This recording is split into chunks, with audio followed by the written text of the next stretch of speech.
सो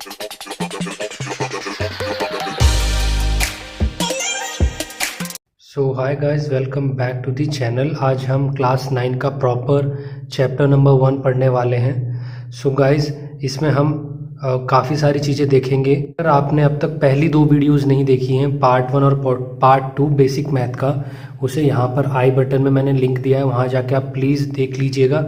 इस चैप्टर के लिए मस्ट है, यानी आपकी क्लास 9 के लिए। फिर भी मैं आपकी सहूलियत के लिए एक बार आपको दिखा देता हूँ जो मैंने पहली 2 वीडियो में आपको कराया है।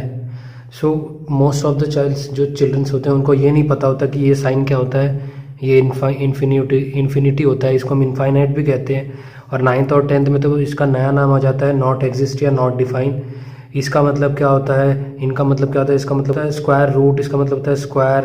अब अगर ऊपर 0 आ जाए तो आंसर क्या होगा, नीचे 0 आ जाए तो आंसर क्या होगा, नेचुरल नंबर क्या होता है, होल नंबर क्या होता है, रियल नंबर क्या होता है। बेसिकली आपको ये सारी चीज़ें जाननी पड़ेंगी जो मैंने पहले की 2 वीडियोस में दिए हैं। इसमें तकरीबन मैंने 14 पेज का जो लेक्चर है, ये 2 पार्ट में, इसको आपको देखना बहुत ज़रूरी होगा।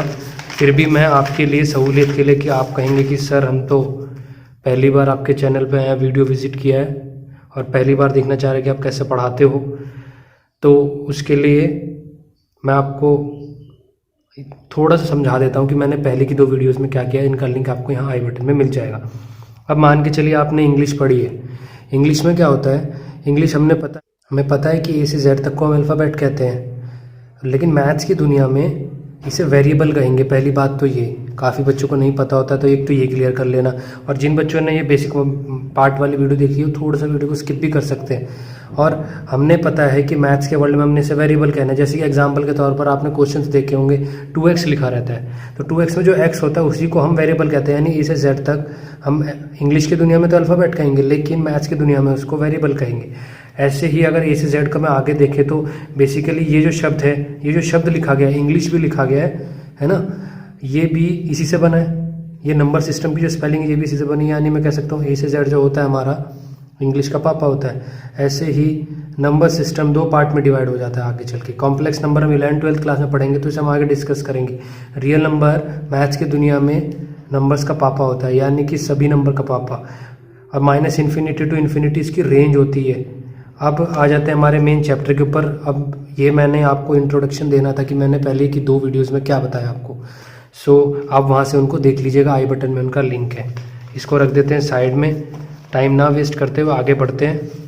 अब ये नोट तो आपको समझ में आ गया होगा कि पार्ट 1 और पार्ट 2 आपको देख लेना है पहली 2 वीडियोज़ का। ओके, तो नंबर सिस्टम होता है, बटा होता है 2 चीज़ों में। ओके, तो कॉम्प्लेक्स नंबर तो हमने 11th-12th में पढ़ना है, तो उसको तो अभी हम स्किप कर देते हैं। आते हैं अपना रियल नंबर पे। तो सबसे पहला क्वेश्चन यही आता है कि रियल नंबर होता क्या है। पहले मैंने डिस्कस कर रखा है, बस एक बार रिकैप बता देता हूँ। हिंदी में मैंने इनका मतलब बना के, ट्रिक बना के दे रखा है, सबका पापा। सिंबल इसका आर होता है। इस वीडियो में आपको सिंबल्स याद रखने हैं। पिछली वीडियो में मैंने 2 जो वीडियोज़ थी उनमें नहीं बताया था। और ख़ासकर इसकी range minus infinity to infinity. चलो ये क्लियर अगर हो गया, तो आगे मैंने रैशनल नंबर, इर्रेशनल नंबर में आ जाता है। रैशनल नंबर और इर्रेशनल नंबर में जो रैशनल नंबर होता है, अगर नाम रैशनल नंबर आ रहा है तो बाकी की आपको 3 चीज़ें पहले से पता होनी चाहिए। यानी अगर टीचर क्लास में रैशनल नंबर बोल दे तो उसका नाम आपको अपने आप से बाकी के पता होने चाहिए।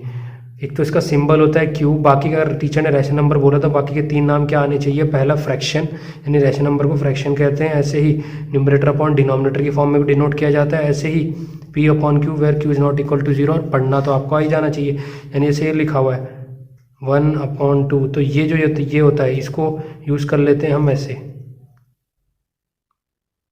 यानी बोल सकते हैं 1/2, 1/2, 1/2, 1/2। ये सब हमारा हो गया रैशनल नंबर। इर्रेशनल नंबर क्या होता है, इर्रेशनल नंबर वो नंबर होते हैं जो पी अपॉन क्यू की फॉर्म में नहीं आते, यानी कह लो न्यूमरेटर अपॉन डिनोमिनेटर की फॉर्म में नहीं आते। इनका सिंबल होता है आई। इनके सिंबल्स पर,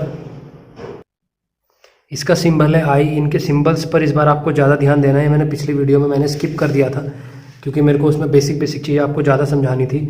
अब इर्रेशनल नंबर में जो ये चीज़ होती है, ये इसको हम रूट कहते हैं। इसके 3 नाम होते हैं, रूट कह लो, स्क्वायर रूट कह लो, या फिर इसका एक और नाम होता है अंडर रूट। जैसे कि मैं इसके अंदर लिख दूँ 2, तो इसको पढ़ेंगे root 2, square root 2, under root 2। तीनों का एक ही चीज़ होता है। अगर इसी कैप जो कैप साइड टोपी टाइप का लगा इसके ऊपर 3 लिखा जाए, समझ जाना क्यूब रूट। यानी अगर इसके अंदर भी 2 लिख दूँ या कुछ भी लिख दो तो इसको पढ़ेंगे क्यूब रूट 2। अब यहाँ पर नोट डाल लो, तुम्हारी चौथी 5वीं एक्सरसाइज में पूछा जाएगा क्या पाई रैशनल होता है इरेशनल होता है। टीचर 1 नंबर में पूछ लेता है स्कूल में, तो पता होना चाहिए कि जो पाई होता है वो इरेशनल होता है।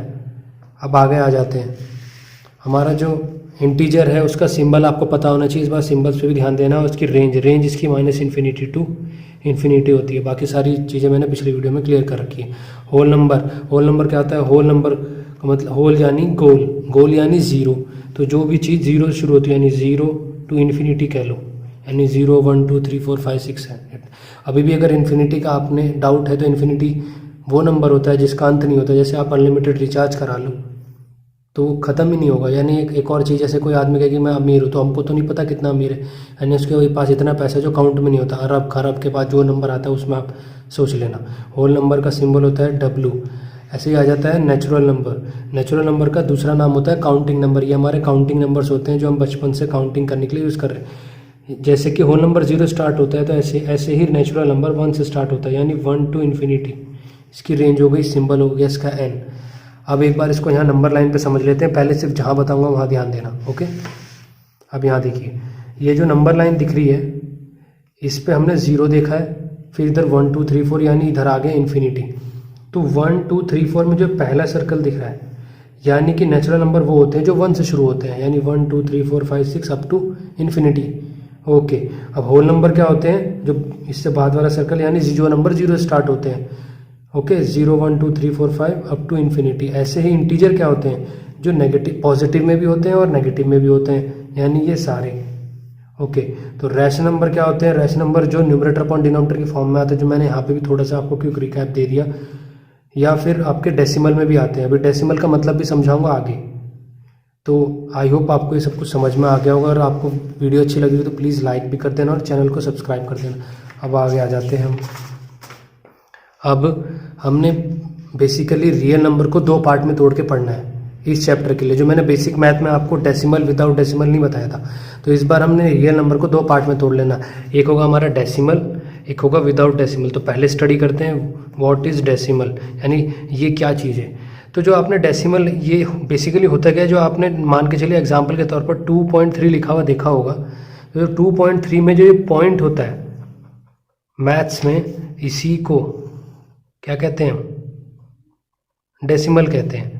या बेसिकली इसको एक और नाम से भी कह सकते हैं हम दशमलव। हिंदी वाले बच्चे इसको दशमलव करके पढ़ते हैं, और हम पॉइंट पढ़ सकते हैं, या फिर एक और नाम जो हमने अभी पढ़ा डेसिमल, ठीक है। अब ये भी 2 टाइप के होते हैं, यानी टाइप ऑफ डेसिमल पढ़ लेते हैं। टाइप ऑफ डेसिमल 2 टाइप के होते हैं, यानी एक होते हैं जिन जो रुक जाते हैं, और एक ऐसे होते हैं जो रुकते ही नहीं है। यानी कि जो रुक जाते हैं, तुमने देखा होगा कुछ नंबर ऐसे होते हैं, मान के चलो थोड़ा सा डिवाइड करा तो आंसर एकदम आ गया 2.12, लेकिन कुछ ऐसे नंबर होंगे जो आगे बढ़ते ही जाएंगे, जैसे 2 पॉइंट के बाद 3 3 3 3 3 3 3। तो इनकी भी अलग कहानी होती है। जो टर्मिनेटिंग होते हैं वो कुछ देर बाद रुक जाते हैं, और जो नॉन टर्मिनेटिंग होंगे वो बढ़ते ही रहेंगे। यानी कि टर्मिनेटिंग होता है डेसिमल दैट एंड्स, या विच एंड्स, या जिसका अंत हो सके, ऐसा डेसिमल जो आगे ना बढ़े। नॉन टर्मिनेटिंग क्या होता है? Decimal that do not and, ऐसा डेसिमल जो चलता जाए। अब मैं आपको 2 क्वेश्चन दिखा देता हूँ डिवाइड वाले, नॉर्मल। अगर मैं इसको डिवाइड करूँ, ओके, तो पता है आपको कि 2 2 ज़ा 4 होता है, माइनस करा 1 आ गया। अब यहाँ 1 आता है तो हम 2 काम करते हैं। 2 काम क्या करते हैं? एक यहाँ पे पॉइंट लगा देते हैं, एक यहाँ पे 0, और 2 5 ज़ा हो जाता है 10, माइनस करते ही आ गया 0। यानी कि आपने इस चीज़ को देखा अगर, तो ये यहीं पर रुक गई, और जो चीज़ वहीं पर रुक जाए उसको हम टर्मिनेटिंग कहेंगे। ऐसे अभी इसको देखते हैं, 5 डिवाइडेड बाई 3 है, तो इसको भी डिवाइड कर लेते हैं। आपको पता है 3 1 ज़ा 3, माइनस किया, यहाँ पर आ गया 2। अब 2 काम फिर से करेंगे, एक पॉइंट और एक 0। आपको पता है कि अभी भी इसकी टेबल में नहीं आता, तो इससे छोटा नंबर होता है 18। 3 6 ज़ा 18 आ गया, माइनस करा फिर से 2। तो एक चीज़ आपको रिपीट होती हुई दिख रही होगी, क्या? यहाँ पर भी 2 आ गया, यहाँ पर भी 2 आ गया। तो आपकी सहूलियत के लिए मैं एक और बार डिवाइड कर देता हूँ, यानी फिर से क्या आएगा 3 6 18, यहाँ पे 0 कैरी लेते हुए, यानी फिर से 2। तो आपने एक पैटर्न देखा कि बार बार 2 रिपीट हो रहा है, तो इसका मतलब आंसर भी बार बार रिपीट होगा। तो इसका आंसर आएगा 1.66। तो मेरे ख्याल से आपको ये समझ में आ गया होगा कि टर्मिनेटिंग डेसिमल क्या होते हैं और नॉन टर्मिनेटिंग डेसिमल क्या होते हैं। टर्मिनेटिंग जिनका अंत हो जाए यानी रुक जाए, और नॉन टर्मिनेटिंग वो होते हैं जो चलता ही जाए। ओके, तो इसको मैं अभी बता देता हूँ विदाउट डेसिमल वाले क्या होते हैं। उससे पहले यही चीज़ क्लियर करेंगे हम, टर्मिनेटिंग और नॉन टर्मिनेटिंग, ये भी मैं इस पर भी आने वाला हूँ। तो अभी हमने जस्ट रीड आउट करा डेसिमल। ओके, डेसिमल में फिर टाइप ऑफ डेसिमल पढ़ा। टाइप ऑफ डेसिमल क्या पढ़े थे हमने, एक पढ़ा था टर्मिनेटिंग, एक पढ़ा था नॉन टर्मिनेटिंग। तो जो टर्मिनेटिंग होते थे वो मैंने क्या बताया था, जो नंबर आगे चल के रुक जाते हैं, यानी जिनका एंड होता है। जैसे 2.3 पढ़ लिया, 1.51 पढ़ लिया, 7.48 पढ़ लिया, 7.345 पढ़ लिया, 2.5, इसको तो मैंने अभी भी डिवाइड करके दिखाया। तो ये होते हैं टर्मिनेटिंग, जिनका एंड होता है। नॉन टर्मिनेटिंग कुछ इस टाइप से होते हैं, जैसे 1.666666, जैसे अगला हो गया 2.333। तो एक चीज़ यहाँ पर मैं आपको बता देता हूँ, बार रिपीट होता रहे तो इनका भी 2 पैटर्न होते हैं, ज़रा ध्यान से देखना। यहाँ पर सिर्फ 6666 हो रहा है, फिर अगले क्वेश्चन में देखा तो 3333, तो यानी ये समझ में आ गया, ये तो इतना 66 ही आएगा, इसमें समझ में आएगा कि 33 आएगा। इस बार क्या हो रहा है कि हर 2 डिजिट में 13 आ रहा है, तो ये भी यानी समझ में आ गया 13 करके रिपीट होगा। लेकिन ये वाला थोड़ा सा अनयूजुअल है, ये अजीब सा है। पहले वाले में 10, अगले वाले में 100, अगले वाले में 100, उसके अगले वाले में 1, और फिर 4 बार 0, यानी ये अजीब ही तरीके से पढ़ रहा है। तो ये नॉन टर्मिनेटिंग को हम 2 पार्ट में करके पढ़ते हैं, यानी इसको ऐसे पढ़ेंगे, नॉन टर्मिनेटिंग रिपीटिंग। एक होता है non terminating, non repeating. Repeating यानी जो बार बार सेम नंबर रिपीट होता रहे, और नॉन रिपीटिंग ऐसा होता है जो रिपीट तो होगा लेकिन अजीब तरीके से रिपीट होगा।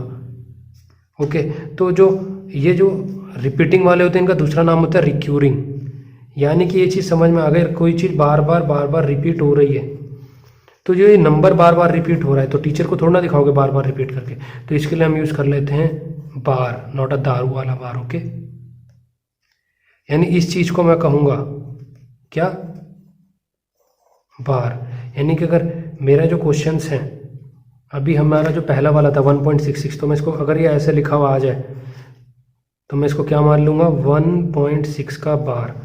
अगर जैसे इस वाले को देखते हैं 0.131313 आ रहा है, यानी समझ में आ गया 0.13 रिपीट हो रहा है, तो इसको लिखेंगे 0.13 का दोनों के ऊपर बार। यानी इन दोनों, ये दोनों, इससे इधर पता लग जाता है कि ये दोनों चीज़ें, ये दोनों डिजिट रिपीट हो रहे हैं 13। अब आते हैं इधर non repeating non recurring. Non repeating non recurring में अगर आप ध्यान से देखेंगे तो जो मैंने पहला नंबर लिखा है 0.15, फिर 155, फिर 155, जो अनयूजुअल तरीके से बढ़ेंगे, अजीब तरीके, जैसे एक ऊपर एग्जांपल लिया था, तो इनको हम नॉन रिपीटिंग नॉन रिकरिंग कहेंगे। अब एक बार हमने जो शुरू में पढ़ा था, अभी क्या पढ़ा था, रियल नंबर यानी कि सबका पापा, दो टाइप के होते हैं, with decimal without decimal.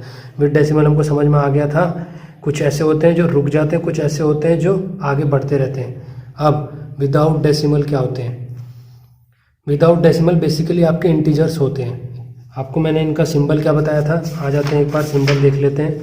Integer का सिंबल क्या बताया था, आई नहीं है, आई हम यूज़ करेंगे इर्रेशनल नंबर के लिए। इंटीजर का होता है जेड। तो सबसे पहली चीज़ समझ में आ गई कि इसका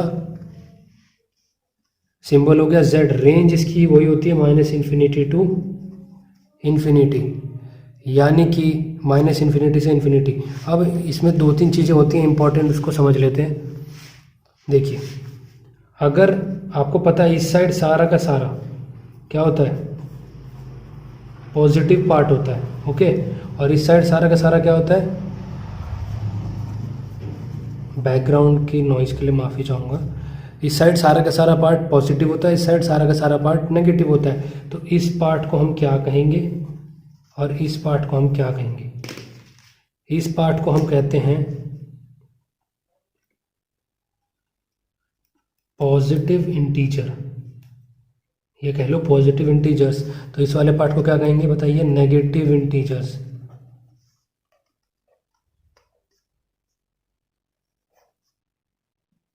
और ये जो 0 बचा, इसे, इसका भी नाम होता है इंटीजर की दुनिया में, इसको कहेंगे हम ज़ीरो इंटीजर।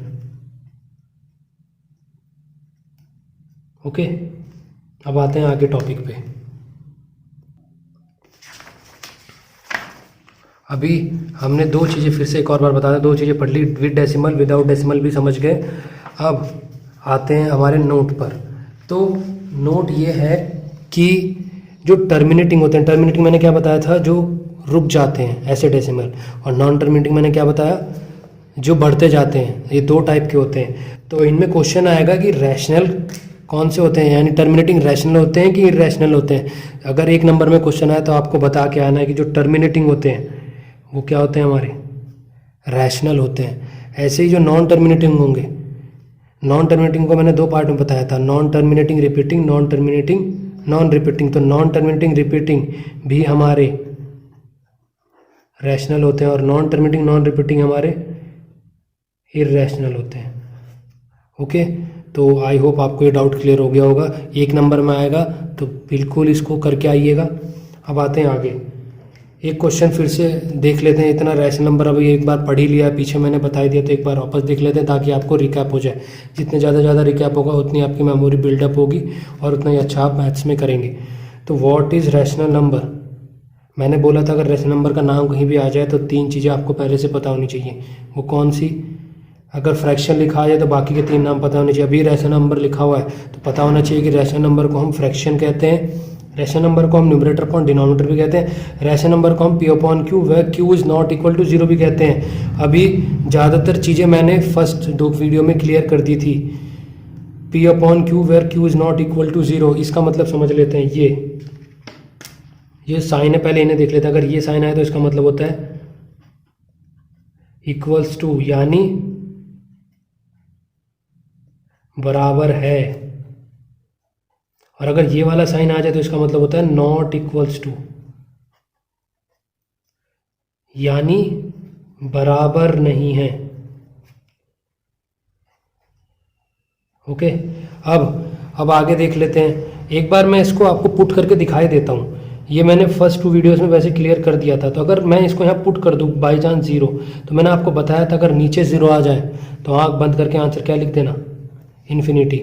और इसका उल्टा भी मैंने आपको बताया था, वो इससे रिलेटेड नहीं, मैंने एक और चीज़ बताई थी, स्टार पॉइंट में समझ लो। अगर ऊपर जीरो आ जाए तो आंसर भी क्या लिख के आओगे, नीचे कुछ भी रहे तो आंसर भी जीरो लिख के आओगे। ये चीज़ मैंने रैशनल नंबर में अभी भी डिस्कस कर दी, पहले भी डिस्कस कर रखी थी। अब आप तीन चीज़ें गार्ड मान लो कि ये चीज़ आपको बाय डिफ़ॉल्ट पता होनी चाहिए। याद रखो, मान के चलो मेरा x दे रखा है तो इसकी पावर, इसके आगे नंबर कौन सा होता है, इसके डिवाइड में नंबर कौन सा होता है। तीनों जगह एक ही चीज़ होगा। कोई तुमसे पूछे कि जब खाली x लिखा रहता है, खाली y लिखा रहता है, खाली z कुछ भी लिखा रहा है तो इनकी पावर कितनी होती है, तो उसको बता देना कि पावर होती है उसकी 1।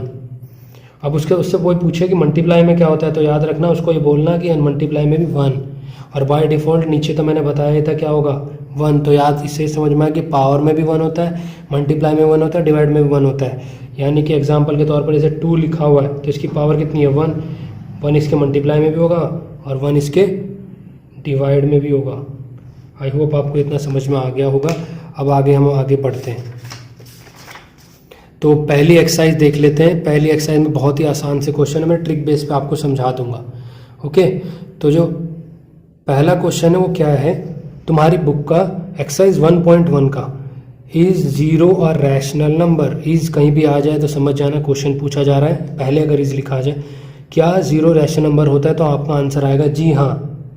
अब कैसे, मैंने अभी भी समझाया आपको। अगर न्यूमरेटर ज़ीरो आ जाए, यानी ऊपर वाला हिस्सा ज़ीरो आ जाए, अगर न्यूमरेटर ज़ीरो आ जाए, ठीक है, तो आंसर क्या हो जाता है, जीरो है। मैंने पहले बताया था, लेकिन यहाँ क्वेश्चन क्या पूछा गया, क्वेश्चन पूछ रहा है अगर जीरो न्यूमरेटर जीरो आ जाए। ये तो मैंने बताया था अगर आपको न्यूमरेटर जीरो आ जाए तो आंसर आपका जीरो हो जाता है, लेकिन यहाँ जीरो को ही पूछ रहा है, रैशनल नंबर होता नहीं होता। तो मैंने एक और चीज़ बताई थी, कोई भी नंबर हो उसके बाय डिफ़ॉल्ट में क्या आएगा, अभी समझाया। बाय डिफ़ॉल्ट में क्या आएगा, उसके बाय डिफ़ॉल्ट में यानी डिनोमिनेटर में हमेशा सब जगह पर डिनोमिनेटर में बाय डिफ़ॉल्ट क्या आएगा, 1 आएगा। तो इससे क्या पता लग गया, ये क्या बन गया, न्यूमरेटर, और ये बन गया डिनोमिनेटर। और कोई भी चीज़ न्यूमरेटर अपॉन डिनोमिनेटर के फॉर्म में आएगी तो मैंने आपको 3 नाम बताए थे कि एक नाम लिखा जाए, समझ जाना, बाकी 3 उसी से रिलेटेड है। न्यूमरेटर अपॉन डिनोमिनेटर क्या होता है, रैशनल नंबर। तो इससे समझ में आया। जीरो भी क्या होता है हमारा, जीरो भी क्या होता है हमारा, रैशनल नंबर होता है। तो आप नोटबुक में कैसे लिखोगे, yes zero is a rational number. हाँ, जीरो रैशनल नंबर होता है। एंड वी कैन, और हम उसको लिख सकते हैं in the form of P upon Q where Q is not equal to zero. Example दिखाते हैं ना, ये आपको कॉपी में आपकी बुकलेट में लिख के आना है इतना। अब आपने इसके आगे के एग्जिट, तो जो बुक देखोगे आप, तो बुक में आपको एग्जाम्पल नंबर 1 मिलेगा, क्वेश्चन नंबर 4 और क्वेश्चन नंबर एक्सरसाइज का 1.1 का क्वेश्चन नंबर 4 और एक्सरसाइज 1.2 क्वेश्चन नंबर 1 की ट्रिक है, वो मैं आपको समझा देता हूँ। वैसे तो आपको ऐसे समझ में आ जाए क्योंकि इतनी 2 वीडियोस भी समझा दी और इसमें पीछे का थोड़ा सा डिस्कस कर दिया है। तो इनकी जो ट्रिक है आप वो समझ लीजिए, वैसे मैं ब्रॉडली भी समझा दूंगा आपको। ओके, तो इसकी जो ट्रिक है वो याद कर लीजिए। एक तो पहली वाली ये, every small number is a big number, ये एक ट्रिक है। अगर ये कहीं भी आ जाए तो समझ जाना हमने ट्रू लिख के आना है। ओके, और अगर आ जाए every big number is a small number, यानी बिग पहले लिखा आ जाए बाद में स्मॉल लिखा है, तो आपने क्या लिख के आना है, आपने लिख के आना है फॉल्स। अब इसका मामला समझ लेते हैं। मैंने आपको अपनी टेबल बताई, पहले मैंने रियल नंबर बताया था, फिर मैंने रैशनल बताया था, इरेशनल बताया था, फिर मैंने इंटीजर बताया, फिर मैंने होल नंबर बताया, फिर मैंने नेचुरल नंबर बताया। यानी कि इसको ऐसे समझ लो, अगर मैं एग्जांपल के तौर पर बता दूं, अगर क्वेश्चन ये पूछा जाए कि every whole number is a rational number, तो बड़ा कौन है मेरे टेबल के हिसाब से, इसको ऐसे समझो गिरते क्रम में। अगर नीचे के क्रम में जाते हुए तो हम समझ लेंगे ऊपर बड़ा, उससे नीचे छोटा, उससे सबसे नीचे उससे छोटा, उससे नीचे और छोटा। तो अगर इन दोनों का कंपैरिजन ले कि रैशनल नंबर और होल नंबर में कौन बड़ा है, तो वैसे तो अगर और क्वेश्चन पूछ लिया जाए ऐसे करके, every whole number is a rational number, तो मैंने पहले चीज़ क्या पूछी, होल नंबर, फिर मैंने क्या पूछा, रैशनल नंबर। तो पहले होल नंबर नीचे आ रहा है यानी छोटा है, और मैंने बताया अगर पहले स्मॉल आ जाए और बाद में बिग आ जाए, क्या बताया मैंने आपको, पहले स्मॉल आ जाए बाद में बिग आ जाए, तो आंसर क्या लगा के आ जाना, ट्रू फॉल्स में ट्रू लगा के आ जाना। अब आपकी एग्जाम्पल 1 देख लेते हैं, जो बुक का है, पेज नंबर 3 पे मिलेगा आपको, ट्रू और फॉल्स का है। तो पहला उसमें पूछा गया ये every whole number is a natural number, तो आपको फाइंड आउट कैसे करना है, देखो एक आया होल नंबर, यहाँ लिखा हुआ है नेचुरल नंबर। होल नंबर पहले आता है कि नेचुरल नंबर पहले आता है, वैसे तो हमको पता है कि होल नंबर के अंदर क्या आता है, नेचुरल नंबर आता है। यानी कि होल नंबर कहाँ शुरू हो रहा है, 0 से, और नेचुरल नंबर कहाँ शुरू हो रहा है, 1 से। तो पहले कौन आ रहा है, पहले आ रहा है होल नंबर, यानी होल नंबर बड़ा हो गया, नेचुरल नंबर छोटा हो गया। और मैंने बताया अगर आपको पहले बड़ा नंबर आ जाए और बाद में छोटा है तो क्या लिख के आओगे, इसमें हो जाएगा फॉल्स। अगले वाला इंटीजर और रैशनल नंबर, अब तो बस टेबल में दिखना है, इसको याद कर लेना। इंटीजर बाद में आ रहा है, इंटीजर छोटा है और रैशनल नंबर बड़ा है, क्या इंटीजर छोटा है और रैशनल नंबर बड़ा है, क्वेश्चन देखते ही आंसर आ जाएगा। अगर इंटीजर छोटा और रैशनल नंबर बड़ा है, तो मैंने बताया अगर कोई चीज़ छोटी हो और बाद में बड़ा नंबर लिखा हो तो उसको क्या करके आ जाना, ट्रू। रैशनल नंबर पहले दे रखा है, फिर इंटीजर, यानी पहले बड़ा नंबर आ गया फिर छोटा नंबर आया, तो इसमें क्या करके आओगे, फॉल्स। देखो पहले रैशनल नंबर आ रहा है देन इंटीजर आ रहा है, तो उसको क्या करके आओगे आप, फॉल्स करके आओगे। ऐसे ही आपके एक्सरसाइज 1.1 के क्वेश्चंस हैं, इसी ट्रिक से कर लेना, बिल्कुल आसानी समझ में आ जाएगा। सो दोस्तों अब देख लेते हैं बाकी के क्वेश्चंस, जैसे कि हमने कर लिए हैं, फर्स्ट हमारा हो गया और हमारा फोर्थ हो गया। अब हम सेकंड और थर्ड पे फोकस करेंगे। सो उसे करने के लिए आ जाते हैं आगे। तो ये रहा हमारा क्वेश्चन एक्सरसाइज 1.1 का। तो इसमें क्या कहा गया है, इसमें कहा गया है find 6 rational number between 3 and 4। तो यहाँ पर एक नोट कर लीजिए कि ये एक नंबर में आ जाता है, इसे आप नोट कर लीजिएगा, ये भी मैं आगे समझाऊंगा आपको, ये नोट कर लेना। There are infinite many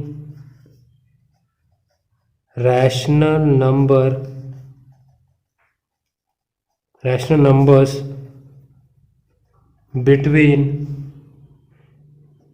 any two given numbers। यानी कि अगर आपसे पूछा जाए 2 और 3 के बीच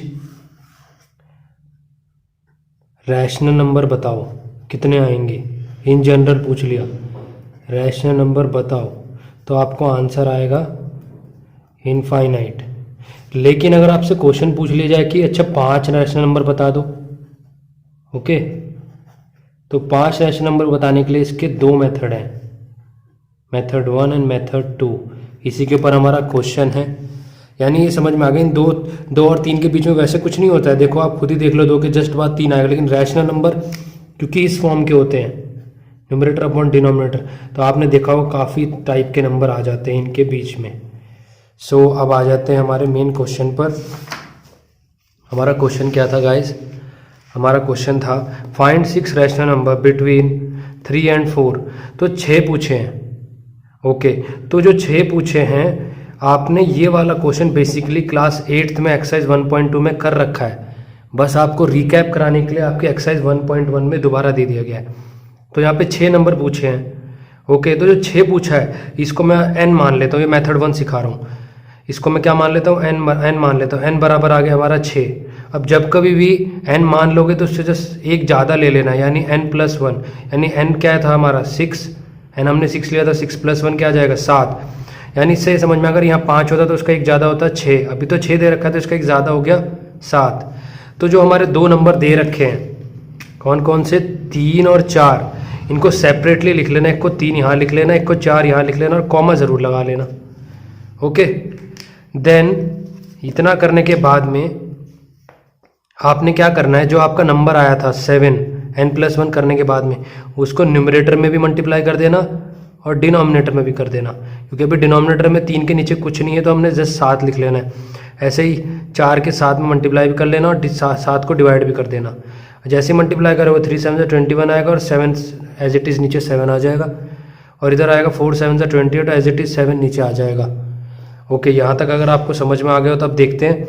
तो ये पता लग गया, 3 का जो वैल्यू आया 21/7 आया रैशनल नंबर की फॉर्म में, और 4 की जो वैल्यू आई 28/7 आई।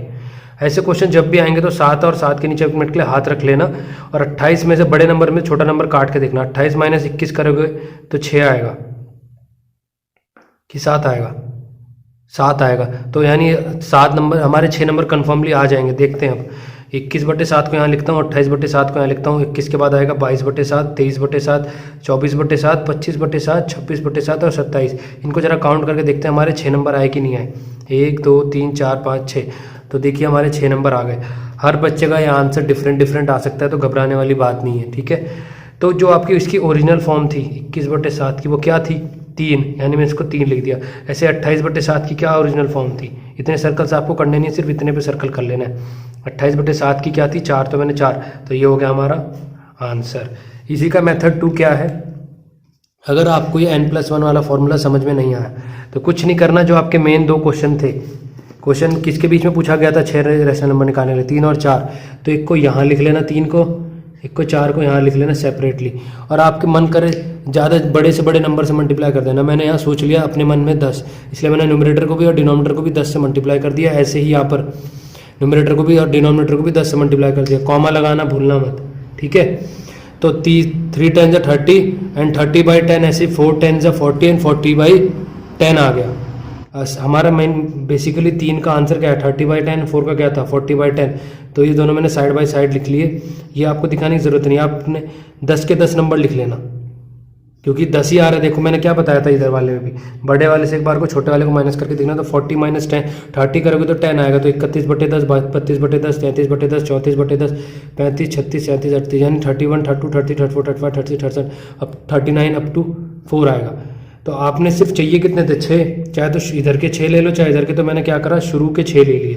इतने पर ही हमारा आंसर आ गया। देखो दोनों का आंसर यहाँ पर भी डिफरेंट है, यहाँ पर भी डिफरेंट है। दोनों मेथड में से जो अच्छा लगे वो कर लेना, मैम नंबर नहीं काटेंगी। आगे चलते हैं। अब ये टाइप 1 था जिसमें 3 और 4 नॉर्मली दे रखा था। अगर क्वेश्चन ऐसे दे दिया जाए 3/5 और 4/5 के फॉर्म में, ये हमारे एक्सरसाइज से क्वेश्चन नंबर 3 है। इस बार कितने नंबर फाइंड करने के लिए बोले? 5 रैशनल नंबर फाइंड करने, 3/5 और 4/5। तो बच्चे इसको देख के घबरा जाएंगे, बोलेंगे यहाँ 3 था, यहाँ 3 और 4 था, यहाँ 3/5 और 4/5। कोई दिक्कत वाली बात नहीं। जैसे मैंने मेथड 1 क्या समझाया था, 5 का एक ज़्यादा ले लेना, जैसे मैंने यहाँ समझाया था 5 का एक ज़्यादा हो जाएगा 6, यानी n मान लिया 5 और n की जगह पर रख लिया 5, 5 + 1 हो गया 6।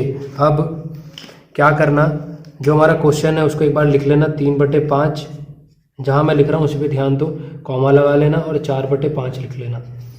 ओके, इतना करने के बाद में क्या करना, जो हमारा नंबर बन के आया n+1 के बाद, यानी मैंने बोला था 5 आएगा तो 5 नंबर क्वेश्चन निकालने के लिए बोलेगा तो आपका एक नंबर ज़्यादा हो गया 6, वो ले लेना। उसी नंबर को न्यूमरेटर में भी और डिनोमिनेटर में भी मल्टीप्लाई कर देना। ओके, ऐसे इधर भी न्यूमरेटर में भी एंड डिनोमिनेटर में मल्टीप्लाई कर देना। इतना करने के बाद में मल्टीप्लाई कर लो, 3 6 18 एंड 5 6 30, इधर आ गया 4 6 24, 5 6 30, ये आ गया अपना नंबर जो आया 18/30, इसको यहाँ लिख लो एंड 24/30 को यहाँ लिख लो। मैंने क्या बताया था, 30 पर एक बार हाथ रख करके देख लेना, बड़े में से छोटे को माइनस करके 24 में से 28 माइनस करोगे तो देखना 6 नंबर आएंगे, लेकिन जब सॉल्व करने जाएंगे तो 5 ही निकलेंगे। ठीक है, 18 के बाद शुरू करते हैं, 18 19 20 21 22 19/30 20/30 21/30 22/30 23/30, नंबर काउंट कर लेते क्योंकि हमें 5 चाहिए थे, 5 आए कि नहीं है, 1 2 3 4 5। इसके ओरिजिनल फॉर्म क्या थी, 3/5, इसकी ओरिजिनल फॉर्म क्या थी, 4/5। ओके, और ये एज इट इज़ यहाँ कॉपी कर देना। तो यहाँ तक हो गया हमारा एक्सरसाइज डन। इसका एक टाइप 3 भी होता है, ये टाइप 1 था जिसमें नॉर्मली 3/4 दिया था, इसमें 3/5 और 4/5 दिया है। तो ऐसा एक और क्वेश्चन आ जाए, अगर मान के चलिए क्वेश्चन पता कर ले कि बोले find 3 rational number between 3/2 and 5/3। तो इस बार अगर ध्यान से देखोगे तो पहले वाले क्वेश्चन में क्या था, डिनोमिनेटर सेम था, इस बार डिनोमिनेटर सेम नहीं है। तो इसका रूल समझ लीजिए, एक तरीके से स्टेप समझ लो। स्टेप क्या होगा, सबसे पहले डिनोमिनेटर को क्या करना है, हमने डिनोमिनेटर को इक्वल करना है। ओके, ये करने के लिए क्या करेंगे हम देख लेते हैं, यानी 3/2 एक साइड लिख लो और 5/3 एक साइड लिख लो। अब क्या करना है, जो डिनोमिनेटर पार्ट है इसी पे फोकस करना है, इसी से हमारा आंसर आएगा। जो ये वाला 3 है उसको इधर पेल दो, यानी इधर मल्टीप्लाई कर दो, और जो इसका 2 है उसको इधर पेल दो। ओके, तो और यहाँ बीच में कॉमा लगा लेना और देखो आंसर कितना आता है, 3 3 9, 3 2 6, इधर आगे 2 5 10 और इधर आगे 3 2 6। ये इससे फ़ायदा क्या हुआ, इससे हमारा डिनोमिनेटर इक्वल हो गया। जैसे डिनोमिनेटर इक्वल हो जाए, अपना n+1 वाला रूल क्या था, n कितना है मेरा, यानी 3 नंबर फाइंड करने हैं, तो n+1 क्या हो जाएगा, n+1 हो जाएगा 3 + 1 = 4। जब ये हो जाए इसके बाद क्या करना, अपने दोनों नंबर को सेपरेटली 9/6 को इधर लिख लो, 10/6 को इधर लिख लो। इसको मेथड 2 अच्छा लगे वो मेथड 2 से कर लेना, मेरे को मेथड 1 सही लगता है इसलिए मैं मेथड 1 से समझा रहा हूँ। इनटू इसी नंबर को न्यूमरेटर में भी एंड डिनोमिनेटर में भी, इनटू न्यूमरेटर में भी एंड डिनोमिनेटर में भी। ये वाला स्टेप आपको समझ में आ गया होगा कि क्यों निकाला मैंने, इसलिए निकाला ताकि डिनोमिनेटर इक्वल कर दूँ। उसके बाद नॉर्मल n वाला फॉर्मूला लगा के कर सकते हैं। 4 9 36 एंड 4 6 24, इधर आ गया 4 10 40 एंड आ गया 4 6 24। अब एक बार 40 में से 36 घटा के देखो तो 4 आएगा, आ गया। ठीक है, तो अब क्या हो गया देखो, हमारा नॉर्मल फॉर्म क्या था, इधर आ गया 36/24, इधर आ गया 40/24। 36 के बाद क्या आएगा, 37 38 39, यहाँ लिख दो 24 डिवाइड में 24 और यही हमारे रिक्वायर्ड आंसर थे। तो आई होप आपको ये समझ में आ गया होगा। ये टाइप 3 था। अब मैंने कुछ क्वेश्चंस दिए हैं, उन्हें आप सॉल्व कर लीजिएगा। एक्स्ट्रा क्वेश्चंस हैं, ये आपकी बुक में नहीं है, ये मैंने अपनी तरफ से दिए हैं। पहले वाले क्वेश्चन में 5 रैशनल नंबर फाइंड करने, 1 और 2 के बीच में आप कर लीजिएगा बड़े आराम से, दोनों मेथड में जो आपको अच्छा लगे। अगले वाले में 3 फाइंड करने हैं, -2 और -3 के बीच में, माइनस का ख्याल यहाँ पे रखिएगा। अगले वाले में एक तरीके से दे रखा है सब कुछ, 5 से 6 के बीच में आप एक बार देख लेना, -5 के बाद -5/13 के बाद -4/13 -3/13 -2/13 -1/13, ये माइनस से पॉजिटिव की तरफ चलना और देखना 10 नंबर ऑटोमेटिक आ जाएंगे, सॉल्व करने की भी ज़रूरत नहीं है। अगले वाले में 5 फाइंड करने हैं और उसके अगले वाले में 6। और ये ट्रू फॉल्स का तो मैंने आपको रूल सिखाई दिया था, फिर भी एक बार बता देता हूँ। अभी पहले थोड़ी देर पहले एक्सप्लेन किया है। अगर छोटा नंबर पहले आ जाए इस टेबल के हिसाब से, छोटा नंबर पहले आ जाए, बड़ा नंबर बाद में आए। छोटा नंबर बड़ा नंबर की क्या फॉर्म बताई मैंने, घटते हुए क्रम में बड़े छोटा। अगर मैंने रैशनल और इंटीजर में देखूंगा तो रैशनल बड़ा है, इंटीजर छोटा है। यानी इंटीजर यहाँ लिखा आ जाए और यहाँ लिखा आ जाए रैशनल, तो क्या कर देना, ट्रू। ऐसे ही अगर पहले बड़ा आ जाए बाद में छोटा है तो कर देना फॉल्स। वीडियो अच्छा लगाओ तो प्लीज़ इसे लाइक कर देना, नीचे कमेंट कर देना अपने नाम के साथ कि आपने वीडियो देखा प्रेजेंटली आप अपना नाम बता सकते हैं, सिटी का नाम बता सकते हैं आप। और साथ ही साथ अगर आपको कुछ भी पूछना हो मेरे से, कोई भी पर्सनल क्वेश्चन हो, कुछ याद ना हो रहा हो, साइंस में पूछना हो, इंग्लिश में पूछना हो, तो यहाँ पर मेरा इंस्टाग्राम हैंडल आएगा, आप उस पर जा कर के मुझसे बात कर सकते हैं। कोई भी मैसेज का पर्सनल क्वेश्चन करना हो तो आप वहाँ पे बात कर सकते हैं। कोई मुझसे कोचिंग लेनी हो, कुछ भी करना हो तो आप यहाँ पे जा सकते हैं। Thanks for watching, keep smiling.